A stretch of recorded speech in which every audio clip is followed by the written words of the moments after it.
బాసర ఆలయ అడ్మినిస్ట్రేషన్ కార్యాలయం 100 పడకల టీటీడీ వసతి గృహ ప్రారంభించిన మంత్రులు కొండా సురేఖ, వివేక్ వెంకటస్వామి, ఎమ్మెల్యే పవార్ రామారావు పటేల్ ప్రత్యేక ఛాంబర్లో హైదరాబాద్ నుండి బాసర చేరుకొని ముందుగా అమ్మవారిని దర్శించుకున్నారు. అనంతరం 9 కోట్ల రూపాయలతో మరమ్మతులు చేపట్టిన 100 పడకల టీటీడీ వసతి గృహం, 3.47 కోట్ల రూపాయలతో నూతనంగా నిర్మించిన బాసర ఆలయ అడ్మినిస్ట్రేషన్ భవనాలను ప్రారంభించారు. అనంతరం ఏర్పాటు చేసిన విలేకరుల సమావేశంలో ఎమ్మెల్యే పవార్ రామారావు పటేల్ మాట్లాడుతూ, అసెంబ్లీలో ఎన్నోసార్లు బాసర గురించి మాట్లాడడం జరిగింది. అయినా ప్రభుత్వం నుండి ఎలాంటి స్పందన రాలేదన్నారు. ముందు మీ ప్రభుత్వం వెనక్కు తీసుకున్న 42 కోట్లు మాకు వెనక్కి ఇవ్వండి అని అన్నారు.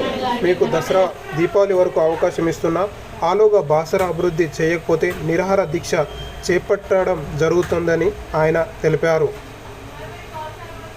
బాసర అభివృద్ధి కొరకు దాతలు సిద్ధంగా ఉన్నారు కావున ప్రభుత్వం వెంటనే బాసర మాస్టర్ ప్లాన్ని మొదలుపెట్టి పనులు ప్రారంభించాలని కోరారు. మీతోటి కాకపోతే నేను ఎవరినైనా బిచ్చం ఎత్తుకున్నైనా బాసర గర్భగుడిని నిర్మిస్తానని ప్రతిజ్ఞ చేసిన ఎమ్మెల్యే పవార్ రామారావు పటేల్